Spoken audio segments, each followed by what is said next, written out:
आप मान लीजिए आप बोल रहे हैं हम हिंदू राष्ट्र बनाएंगे, तो आप उनको कहाँ रखेंगे? ब्राह्मण में रखेंगे, शूद्र में रखेंगे, आप उन्हें कहाँ रखेंगे? है ना? तो आप हिंदू राष्ट्र किस बेसिस पे बनाना चाहते हैं? दायरे क्या होंगे? क्या दायरे होंगे उसके? अगर मान लो आप जैसे यहाँ पे हम लोग हिंदुइज्म से निकल के बुद्धिज्म में आए हैं, तो हमको बताया गया कि हम आपको सब इक्वल रखे जाएंगे। आप हिंदुइज्म में क्या बताएंगे उनको? क्या नाम है आपका? मेरा नाम है डॉक्टर प्रीति। प्रीति, आपने सफेद कपड़े क्यों नहीं पहने? सब तो सफेद में दिख रहे हैं।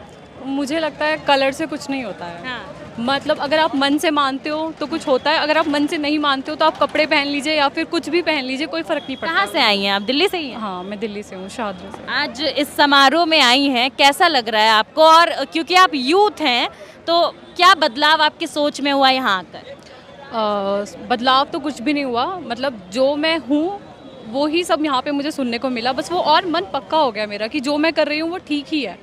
मुझे मतलब ऐसा कुछ भी नहीं लगा कि मैंने कुछ गलत किया है या फिर मुझे ऐसा नहीं करना चाहिए। मुझे लगा कि मैंने जो भी अभी तक किया है या फिर मेरे अंदर जो भी सोच का परिवर्तन अभी तक हुआ था वो अच्छा ही हुआ था। दीक्षा लिया आपने आज बुद्ध धर्म की, कैसा लग रहा है आपको? मुझे अच्छा लग रहा है। मैं मानती पहले से थी, लेकिन आज लीगली करके मुझे और अच्छा लग रहा है। अच्छा, ऐसा क्या था बुद्ध धर्म में जिसने आपको सबसे ज्यादा अट्रैक्ट किया अपनी तरफ? इक्वालिटी। हाँ। क्योंकि मुझे लगता है कि अगर एक ह्यूमन बीइंग में, मैं डॉक्टर हूँ, मैंने पढ़ा है, सारी ह्यूमन बॉडी सेम होती हैं। अच्छा, आप डॉक्टर हैं? जी। तो सब कुछ सेम होता है। तो अगर मतलब आप किस चीज़ से उन्हें डिफरेंशिएट कर रहे हैं कि ये ब्राह्मण है या फिर ये शूद्र है, तो आप किस बेसिस पे उन्हें ना डिफरेंशिएट कर रहे हैं, तो ये तो बिल्कुल गलत है। मतलब जब इलाज के लिए डॉक्टर के पास जाते हैं तो नहीं पूछते हैं डॉक्टर दलित है कि सवर्ण है, तो फिर जो है नॉर्मल इंसान से धर्म क्यों पूछा जाए, भेदभाव क्यों किया जाए? और ये आया कहाँ से? किसने बनाया? ये इंसानों ने ही तो बनाया है ना। तो मुझे तो ये चीज़ बहुत गलत लगती थी। इस वजह से मुझे लगता है जहाँ पे मैं इक्वल हूँ, जहाँ पे सारे इंसान बराबर हो, हमें वही मानना चाहिए। जो आपसे प्यार करे आपको उनसे प्यार करना चाहिए। जो आपको दुत्कारे आपको उनके पास नहीं जाना चाहिए। जो धर्म आपको दुत्कारता है आपको उसके पास नहीं जाना चाहिए। अच्छा, पंचशील का झंडा आपके गले में हमें दिखाई दे रहा है, इसका अर्थ समझाएंगे हमारे दर्शकों? इसका अर्थ है सारे रंग, मतलब इसका अर्थ है कि सब समान है यहाँ पे। मतलब कोई भी सारे मानव समान हैं यहाँ पे। कोई भी वो नहीं है, अंतर नहीं है, नहीं है जी। अच्छा, आप जो है आज हाल फिलहाल में पॉलिटिक्स देखती हैं? हाँ, थोड़ा बहुत, जब थोड़ा बहुत एक्टिव है। मुझे टाइम मिलता है तो मैं देखती हूँ। मोदी जी कैसे लगते हैं? आज दशहरा है, देश आप मुझे विदेश। बताइए, मोदी जी मुझे अच्छे लगने चाहिए या बुरे लगने चाहिए? आप बताइए कैसे लगते हैं? आरएसएस वाले क्रॉस क्वेश्चन कर रही हूँ। आप लोग आज दीक्षा लेने आए हैं और आरएसएस वाले कहते हैं कि अच्छे सुन लीजिए, क्यों लगने चाहिए? मैं आऊंगी उस मुद्दे पे भी। आप लोग यहाँ आज 10,000 लोगों ने दीक्षा ली है और राजेंद्र पाल गौतम जी ने कहा है कि अगले 2025 तक कम से कम 10 करोड़ लोग दीक्षा लेंगे। वहीं आरएसएस कहता है कि 2024 तक हिंदू राष्ट्र बनाएंगे। अभी आपने कहा ऊंच नीच दरकिनार नहीं होना चाहिए, कैसे देख रहे हैं इस पूरी चीज़ को? आप हिंदू राष्ट्र बनाएंगे, आप उन लोगों को किस बेसिस पे आप उनको वहाँ उसके लिए अट्रैक्ट करेंगे? किस बेसिस पे आप उन्हें क्या बताएंगे कि आप मान लीजिए आप बोल रहे हैं हम हिंदू राष्ट्र बनाएंगे, तो आप उनको कहाँ रखेंगे? ब्राह्मण में रखेंगे, शूद्र में रखेंगे, आप उन्हें कहाँ रखेंगे? है ना? तो आप हिंदू राष्ट्र किस बेसिस पे बनाना चाहते हैं? दायरे क्या होंगे? क्या दायरे होंगे उसके? अगर मान लो आप जैसे यहाँ पे हम लोग हिंदुइज्म से निकल के बुद्धिज्म में आए हैं, तो हमको बताया गया कि हम आपको सब इक्वल रखे जाएंगे। आप हिंदुइज्म में क्या बताएंगे उनको?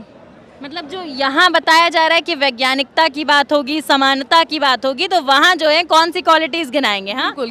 क्या किस बेसिस पे? दूसरे सवाल से आप भटक गई। मोदी जी कैसे लगते हैं? मुझे मोदी जी नहीं पसंद है। क्यों नहीं पसंद? देश के प्रधानमंत्री मुझे मोदी जी क्यों पसंद हो? आप मुझे ये बताइए ना। यही तो पूछ रहे हैं, क्यों नहीं पसंद है? क्योंकि मुझे तो कभी ये नहीं लगता कि मोदी जी ने कभी हमसे बात की हो। युवा के तौर पे कहते हैं युवा बहुत पसंद कर रहा है उन्हें। नहीं, मुझे नहीं। और मोदी जी जहाँ भी जाते हैं कहते हैं कि भैया हम बुद्ध के देश से आए हैं, हर स्पीच में कहते हैं। वो बाहर कहते हैं ना, यहाँ पे तो वो राम के नाम पे वोट मांगते हैं ना, वो तो वो बाहर कहते हैं। बुराई, एक तरफ बुद्ध को मान रहे हैं, एक तरफ राम को, देखिए सार्वजनिक तौर पे सबको मान रहे हैं। ये तो हाँ दोगलापन हुआ ना। ये तो आप किसी दो नौका में सवार हो के आप कहीं नहीं पहुंच सकते ना, उसमें तो आप गिर जाएंगे। तो आपको कहीं एक रहना पड़ेगा, या तो आप हिंदू हो जाइए। आप भारत में तो आप हिंदू हैं, आप राम राज्य बनाएंगे, लेकिन बाहर जाओ के आप बौद्ध के देश से आए हैं। हिंदू में दलित आता है क्या? उनके हिंदू में दलित है? हिंदू कहाँ दलित में आते हैं? आप बताइए। जब हमको मंदिर जाने तक का अधिकार नहीं है तो फिर कहाँ से वो मंदिर जाने तक का अधिकार नहीं? कहाँ से फिर वो हिंदू हैं? अगर उसको धुतकारा जा रहा है, पीटा जा रहा है, मारा जा रहा है, घोड़ी पे चढ़ने के लिए पीट रहे हैं। अगर मतलब सिर्फ मंदिर का अधिकार अगर मिल जाएगा जाने का तो हिंदू हो जाएंगे? नहीं, क्यों हो जाएंगे हिंदू?